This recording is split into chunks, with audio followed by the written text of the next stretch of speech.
ദൈവനാമത്തിന് മഹത്വമുണ്ടാകട്ടെ. ഉൽപ്പത്തി 31 ദൈവം ലാബാന്റെ അടുക്കൽ നിന്ന് യാക്കോബിനെ സ്വന്തം ദേശത്തേക്ക് നടത്തുന്നത് പോലെ യേശു തൻ്റെ ജനമായ നമ്മെ തൻ്റെ രാജ്യത്തിലേക്ക് വഴി നടത്തുമെന്നതിൻ്റെ പഴയ നിയമ നിഴലാണ് ഉൽപ്പത്തി 31 നമുക്ക് ദർശിക്കുവാൻ കഴിയുന്നത്. യാക്കോബിൻ്റെ സാമ്പത്തിക ഉയർച്ച കണ്ട് അസൂയാലുക്കളായ ലാബാന്റെ പുത്രന്മാർ അവൻ്റെ ഉയർച്ചയ്ക്ക് കാരണം തങ്ങളുടെ അപ്പൻ്റെ സ്വത്താണെന്ന് ആരോപിച്ചു.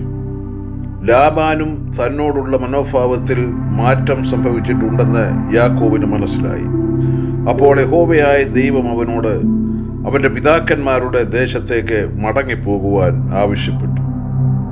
യാക്കോബ് റാഹേലിനെയും ലേയയെയും വയലിൽ ആട്ടിൻകൂട്ടത്തിൻ്റെ അടുക്കിലേക്ക് വിളിപ്പിച്ച് മടങ്ങിപ്പോകാനുള്ള പദ്ധതി അവരുടെ മുമ്പിൽ അവതരിപ്പിച്ചു. അവർക്കിരുവർക്കും അത് സമ്മതമായിരുന്നു. ദൈവത്തിൻ്റെ ദൂതൻ യാക്കോബിനെ സന്ദർശിച്ചപ്പോൾ താൻ ബഥേലിൽ വെച്ച് അവനെ അനുഗ്രഹിച്ച ദൈവമാണെന്ന് സ്വയം വെളിപ്പെടുത്തി. 28 10 മുതൽ 19 വരെയുള്ള വാക്യങ്ങൾ വായിക്കുക. വീട് വിട്ടു പോകുന്ന റാഹേൽ തൻ്റെ അപ്പനുള്ള വിഗ്രഹങ്ങളെ മോഷ്ടിച്ചു. ഇത് എന്തിനായിരുന്നു എന്ന് നമുക്ക് വ്യക്തമല്ല. അത് വിലപ്പെട്ട സ്വർണ്ണ വിഗ്രഹങ്ങളായിരിക്കാം, അല്ലെങ്കിൽ ആ വിഗ്രഹങ്ങൾ അവർക്ക് അനുഗ്രഹമായി തീരുമെന്ന് അവൾ തെറ്റിദ്ധരിച്ചിരിക്കാം. അതുമല്ലെങ്കിൽ യാക്കോബിന് അതുമൂലം ആദിജാതന്റെ അവകാശങ്ങൾ സ്വന്തമാക്കാൻ കഴിയുമെന്ന് അവൾ വിശ്വസിച്ചിരിക്കാം. ലാബാൻ തൻ്റെ ആടുകളുടെ രോമം കത്രിക്കാൻ പോയിരുന്നതിനാൽ യാക്കോബ് ഓടിപ്പോയ വിവരം 3 ദിവസത്തിന് ശേഷമാണ് അറിയുന്നത്. അപ്പോഴേക്ക് യാക്കോബ് നദി കടന്ന് ഗിലെയാദ് പർവ്വതത്തോട് അടുത്തിരുന്നു. ലാബാൻ പുരുഷന്മാരായ തൻ്റെ ബന്ധുജനങ്ങളെയും കൂട്ടിക്കൊണ്ട് 7 ദിവസത്തെ വഴി സഞ്ചരിച്ച് അവനോടൊപ്പം എത്തി. എന്നാൽ ദൈവം സ്വപ്നത്തിൽ ലാബാന് പ്രത്യക്ഷനായി, നീ യാക്കോബിന് ഗുണമെങ്കിലും ദോഷമെങ്കിലും പറയാതിരിപ്പാൻ സൂക്ഷിച്ചുകൊള്ളുക എന്ന് ദൈവം അവന് മുന്നറിയിപ്പ് നൽകി. തനിക്ക് രഹസ്യമായി ഹാരാനിൽ നിന്ന് പോരേണ്ടി വന്നതിൻ്റെ കാരണം യാക്കോബ് ലാബാനോട് വിവരിച്ചു. തൻ്റെ കുടുംബവുമായി സ്വന്തം നാട്ടിലേക്ക് തിരിച്ചു പോകുവാൻ ലാബാൻ അനുവാദം നൽകുമോ എന്ന് അവൻ സംശയിച്ചു. എന്നാൽ തങ്ങൾ ലാബാന്റെ ഭവനത്തിൽ നിന്നും ഒരു വസ്തുവും മോഷ്ടിച്ച് കൈവശമാക്കിയിട്ടില്ലെന്ന് അവൻ പ്രഖ്യാപിച്ചു.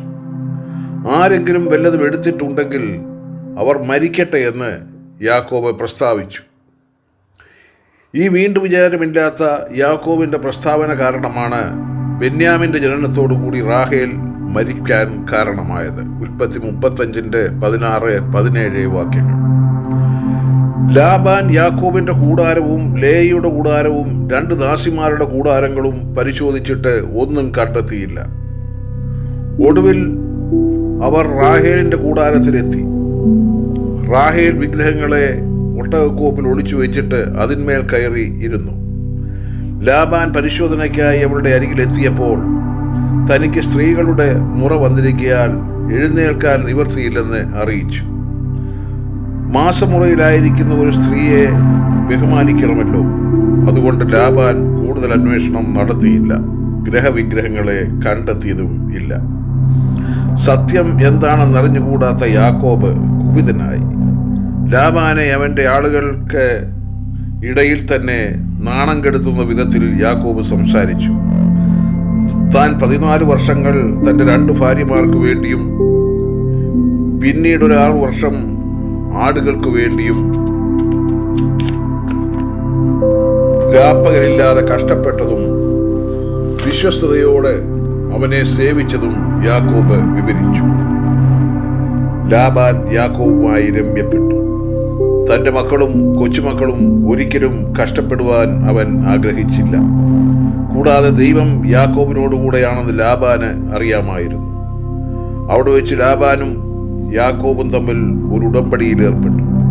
ആ സ്ഥലത്ത് യാക്കോബ് യാക്കോബും അവന്റെ ആൾക്കാരും ചേർന്ന് ഒരു കൽക്കൂമ്പാരം ഉണ്ടാക്കി. അതിന്മേൽ വെച്ച് അവർ ഒരുമിച്ച് ഭക്ഷണം കഴിച്ചു. അവിടെ ഒരു സ്തൂപവും സ്ഥാപിച്ചു. ഹാരാനിലേക്കുള്ള യാത്രാമധ്യേ ദൈവം തന്നോട് സംസാരിച്ച ബെഥേലിൽ അവരൊരു സ്തൂപം നേരത്തെ സ്ഥാപിച്ചിരുന്നു.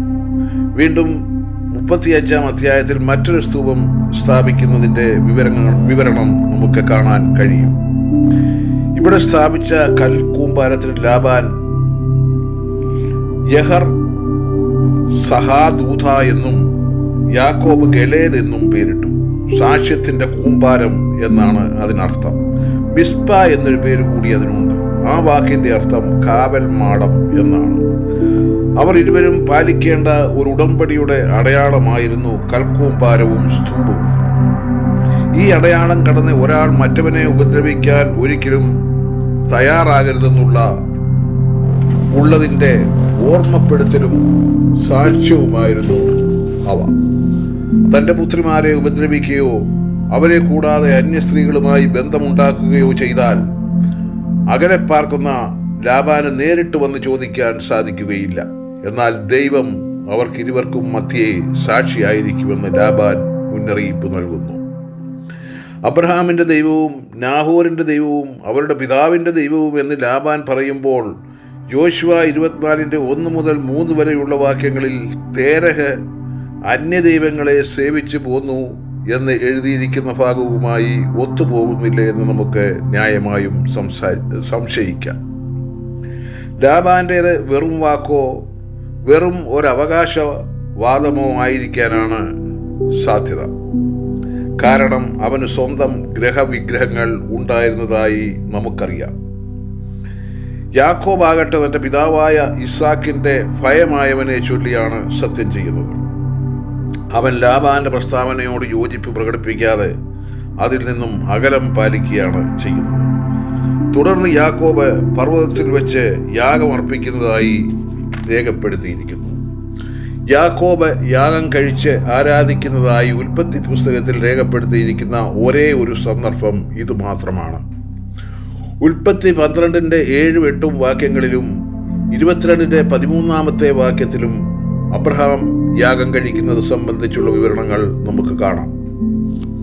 യാഗത്തോടനുബന്ധിച്ച് എല്ലാവരും ഒരുമിച്ച് ചേർന്നിരുന്ന് ഭക്ഷണം കഴിക്കുന്നത് അക്കാലത്തെ ഒരു പതിവായിരുന്നു. ഇസാക്ക് മൊത്ത് അബീമേലേക്കും അവൻ്റെ സ്നേഹിതനായ അഹൂസത്തും സേനാപതിയായ ഫീക്കോലും ഒരുമിച്ച് ഭക്ഷണം കഴിക്കുന്നതിൻ്റെ വിവരണം ഉൽപ്പത്തി 26-ാം അധ്യായത്തിൽ നമുക്ക് കാണാം. ദൈവം വിശ്വസ്തനാണെന്നും അനീതിയും അപക്വതയും നിറഞ്ഞ മാനുഷിക ജീവിതത്തിൻ്റെ നടുവിലും കർത്താവ് അവൻ്റെ സഭയെ, അതായത് തന്നിൽ ആശ്രയിക്കുന്ന തൻ്റെ മക്കളെ സുരക്ഷിതരായി അവരുടെ ലക്ഷ്യസ്ഥാനത്ത് എത്തിക്കുവാൻ മതിയായവനാണെന്ന് ഉൽപ്പത്തി 31-ാം അധ്യായം നമ്മെ പഠിപ്പിക്കുന്നു. ദൈവം നിങ്ങളെ എല്ലാവരെയും അനുഗ്രഹിക്കുമാറാകട്ടെ.